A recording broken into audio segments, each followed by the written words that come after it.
Nabi Daud adalah seorang nabi keturunan Nabi Ibrahim yang ke-12.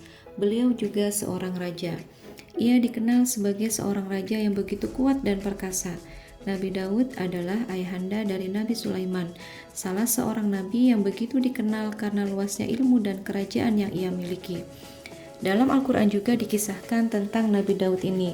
Kisah ini terdapat dalam surat Al-Baqarah ayat 246 tentang seorang nabi dari golongan Bani Israel setelah wafatnya Musa, yang artinya mereka tentara Tolut mengalahkan tentara Jalut dengan izin Allah, dan dalam peperangan itu Daud membunuh Jalut.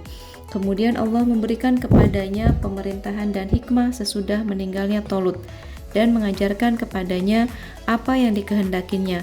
Seandainya Allah tidak menolak keganasan sebagian umat manusia dengan sebagian yang lain, pasti rusaklah bumi ini.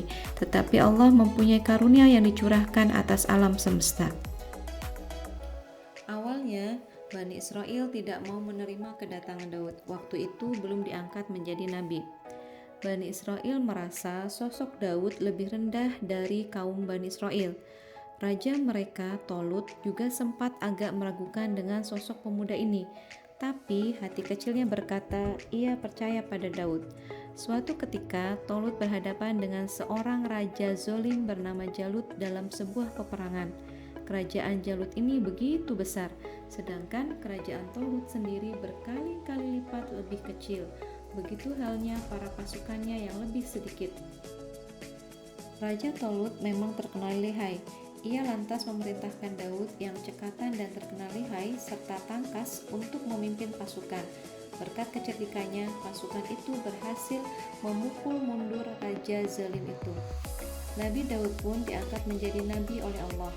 Nabi Daud terkenal dengan suaranya yang merdu, tidak ada yang menandinginya. Inilah karunia Allah dan rahmat Allah yang dicurahkan kepadanya dan menjadi mukjizat kenabiannya. Begitu bagusnya suara Nabi Daud ketika beliau membaca kitab Zabur, maka ketika ada orang yang mendengarnya, ketika orang itu sakit, maka sakitnya menjadi sembuh. Air dan angin pun menjadi tenang, burung-burung serta bukit-bukit memuji Allah. Selain itu, besi dapat menjadi lunak dan ia dapat membuat benda-benda yang bermacam-macam yang ia kehendaki dengan izin Allah.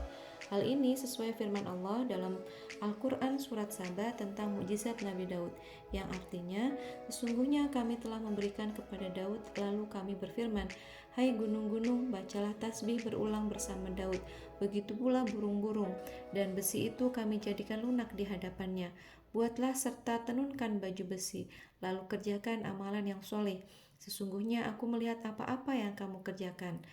Surat Saba ayat 10 sampai dengan 11. Nabi Daud wafat dalam usia 100 tahun lebih 6 bulan dan dimakamkan di Baitul Maqdis.